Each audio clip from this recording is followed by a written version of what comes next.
अस्सलाम वालेकुम वरहमतुल्लाहि वबरकातुहू। तो आज की इस वीडियो के अंदर without wasting any time chapter number 2 हम स्टार्ट करेंगे द वेक्टर्स। ठीक है, इस बुक का सेकंड चैप्टर। तो इसके अंदर सबसे पहले आपका जो टॉपिक है वो है आपके पास में rectangular and rectangular component of vector. तो भाई आपके पास में ये मैं आपको एक सेकंड में समझाता हूँ। ये देखिए, ये आपके पास में जो ये लाइन होती है ये एक वेक्टर होता है। ठीक है, इसके दो कंपोनेंट्स टूटते हैं, दो साये होते हैं, एक आसमान पे होता है, एक ज़मीन पे होता है। जो आसमान वाला होता है इसे वर्टिकल साया कहते हैं, ज़मीन वाले को हॉरिजॉन्टल साया कहते हैं। जो आसमान वाला होता है साया, इसको कहते हैं वाई वाला, और ये वाला होता है एक्स एक्सिस। ठीक है, एक्स एक्सिस वाई एक्सिस। इसके ऊपर जो कंपोनेंट आता है इसे कहते हैं सिन कंपोनेंट। यहाँ पे जो कंपोनेंट आता है इसे कहते हैं कॉस कंपोनेंट। जब भी आप इसको लेंगे हम बोलेंगे ए एक्स कॉस थीटा, इसको लेंगे तो ए वाई सिन थीटा। ये आपने याद रखनी चीज़ है। इसके दरमियान में एक छोटा सा एंगल होता है जिसे कहते हैं थीटा। ठीक हो गया, ये अभी आपकी चीज़ें मैंने बता दी है। इसमें जो चीज़ें होती हैं अपनी याद रखनी है, थीटा के सामने वाली साइड परपेंडिकुलर होती है, लंबी वाली साइड हाइपोटेन्यूज, और नीचे वाली जो साइड होती है इसे कहते हैं बेस। आपने फार्मूला याद रखना, some people have curly brown hair through proper brushing, जिससे आपको सारे का सारा वो सिन टैन थीटा और वो जो कॉस और जो आपके पास में प्रेप वाला है वो आपको अच्छे से याद हो सकता है। ठीक हो गया, ये आपने काम ज़रूर करना है, तो ये आपको समझ आ जाएगा। तो ये आती है आपके पास में रेजोल्यूशन। तो देख सकते हैं दो कंपोनेंट में टूटता है वो। ठीक है, एक होता है एक्स कंपोनेंट, एक वाई कंपोनेंट में। अगर तो आपने किसी भी वेक्टर का जो है आपके पास में रेक्टेंगुलर कंपोनेंट फाइंड करने हैं तो हम उसे साइन थीटा से करते हैं, यानी P over some people have sin perpendicular और हाइप से। तो उसका आंसर आता है A Y equal to A sin theta, और किसी को भी कॉस थीटा से करते हैं तो एक्स कॉस थीटा आता है। वेक्टर फ्रॉम इट्स कंपोनेंट किस तरह निकालते हैं? मैग्नीट्यूड। मैग्नीट्यूड क्या होता है किसी भी वेक्टर का? मैग्नीट्यूड का फार्मूला नहीं याद रख लेना। ये मैग्नीट्यूड का फार्मूला लिखा हुआ है ये वाला, ये आपके पास में शो हो रहा है ये वाला। ये मैग्नीट्यूड का फार्मूला ब्लू रंग का ऊपर जो लिखा हुआ है ये वाला। अच्छा, मैग्नीट्यूड आपके पास में इस तरह से लिखते हैं, A is equal to A X का स्क्वायर प्लस ए वाई का स्क्वायर। और अगर हमने डायरेक्शन निकालनी हो तो हम बोलते हैं theta is equal to tan inverse minus one A over A Y over A X. सही है। अभी कोई फॉर एग्जाम्पल इस तरह का आपसे न्यूमेरिकल पूछते हैं कि आपने कोई फोर्स इस तरह से आपसे कोई वो फोर्स पूछ रहा है कि लगाइए, तो उस पर आप किस तरह करेंगे? तो मतलब कैलकुलेटर में लिखना है एफ को एफ कॉस थीटा। ठीक है, और आपने उसकी जो वैल्यूज है कुछ इस तरीके से पुट कर लेनी है उसके अंदर। ठीक है, और ये आपके पास में सारा उसका आंसर आ जाएगा। सही हो गया। आगे बात करते हैं प्रोडक्ट ऑफ वेक्टर्स। अच्छा, यही है। अच्छा, प्रोडक्ट ऑफ वेक्टर बेटे आपके पास दो प्रोडक्ट होते हैं, एक होता है स्कालर, एक होता है स्कालर प्रोडक्ट और डॉट प्रोडक्ट। जो प्रोडक्ट ऑफ वेक्टर होते हैं हम बोलते हैं किसी भी दो चीज़ों के प्रोडक्ट, मतलब प्रोडक्ट को कहते हैं मल्टीप्लिकेशन।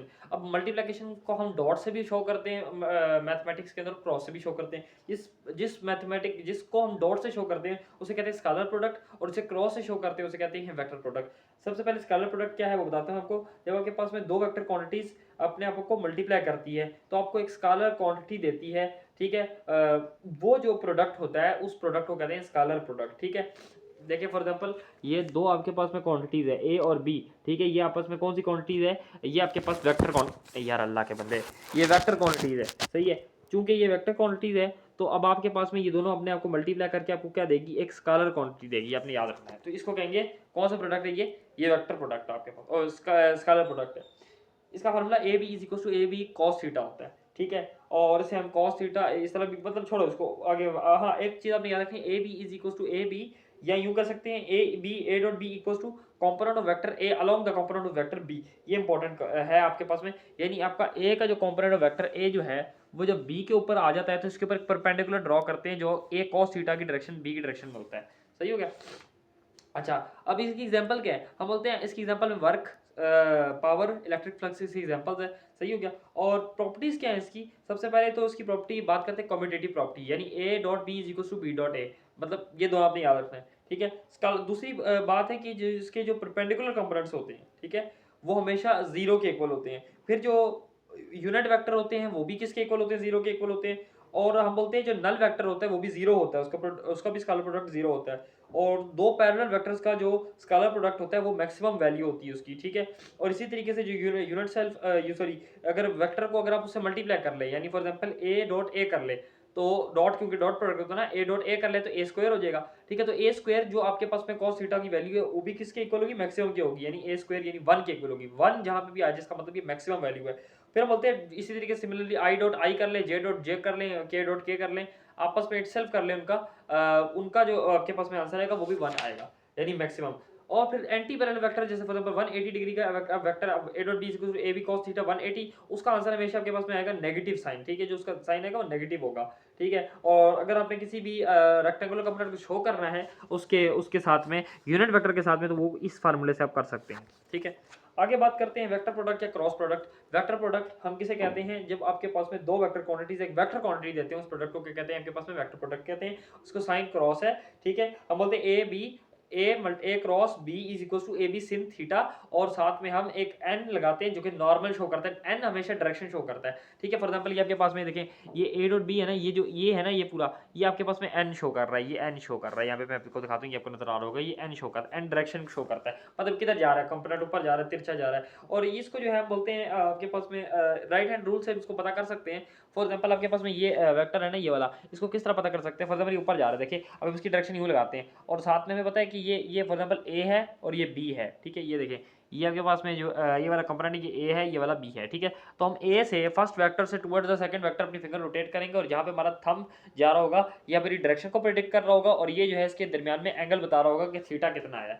फिर हम इसकी एग्जांपल देते हैं, इसकी एग्जांपल पे टॉर्क आ जाती है आपके पास में, ठीक है, एंगुलर मोमेंटम आ जाती है। जो टॉर्क होती है उसकी एग्जांपल हम बोलते हैं torque is equal to R multiply by F, और जो वेक्टर का जो आपके पास में एंगुलर मोमेंटम है L is equal to R multiply P, जिसे R L P multiply sin theta कहते हैं। फिर प्रॉपर्टीज क्या क्या इसकी, सबसे पहली बात तो ये एंटी कम्यूटेटिव प्रॉपर्टी फॉलो करता है। दूसरी बात क्या है इसकी कि आपके पास में दो एंटी पैरेलल या पैरेलल वेक्टर्स का जो ये जो वेक्टर प्रोडक्ट है वो बेटा आपके पास में हमेशा जीरो होता है। फिर इसके अलावा जो वेक्टर प्रोडक्ट इटसेल्फ है, मतलब अगर हम ए मल्टीप्लाई बाय ए कर लें वो भी आपके पास जीरो होता है। फिर इसके अलावा इसी तरीके से आई मल्टीप्लाई आई कर लें या जे मल्टीप्लाई जे कर लें वो भी जीरो के इक्वल होगा। और इसी तरीके से अगर ए मल्टीप्लाई बी अगर 90 डिग्री के इक्वल रखें, यानी परपेंडिकुलर वेक्टर्स रखें, तो उसका हमेशा आपके पास में जो उसकी वैल्यू होती है वो मैक्सिमम होती है, A B and value maximum होगी। इसी तरीके से जो यूनिट वेक्टर है, मतलब आई मल्टीप्लाई जे कर लें, जे मल्टीप्लाई बाय के कर लें, के मल्टीप्लाई बाय आई कर लें, जो परपेंडिकुलर है आपस में इस तरीके से, तो उसकी भी वैल्यू हमेशा आपके पास में मैक्सिमम होगी। इसको अगर आपने डिटरमिनेंट फॉर्म में लिखना है तो इसे हम डिटरमिनेंट फॉर्म में विद इट्स इस तरीके से हम लिख सकते हैं इसके यूनिट वेक्टर के साथ में। और फिजिकल सिग्निफिकेंस क्या है बेटे वेक्टर प्रोडक्ट की, अब फिजिकल सिग्निफिकेंस ये है वेक्टर प्रोडक्ट की कि आपको एरिया ऑफ पैरेललोग्राम देते हैं। फॉर एग्जांपल ये आपके पास में दो मैंने वेक्टर बनाए हैं, ठीक है, ये देखिए ये ए वेक्टर है, ये बी वेक्टर है, इसके दरमियान थीटा है। ये आपके पास में क्या बन रहा है, इसको अगर मैं ज्वाइन कर दूं इधर से इधर, मतलब इसकी डायरेक्शन लेता जाऊंगा तो ऊपर लाइन लगा लूं, इधर एक लाइन लगा लूं, तो ये बेटे एक पैरेललोग्राम बन गया जो कि ए मल्टीप्लाई बी का सम है, और ये ए मल्टीप्लाई बी क्या दिखा रहा है आपको, डायरेक्शन शो करवा रहा है जो कि एन है आपके पास में। तो इससे एक पैरेललोग्राम का आपके पास में क्या आ सकता है, वो आपके पास में एरिया फाइंड हो सकता है। तो this is all about the chapter number 2, और मैं मिलता हूँ उसके नेक्स्ट वीडियो में, तब तक के लिए अल्लाह हाफिज़।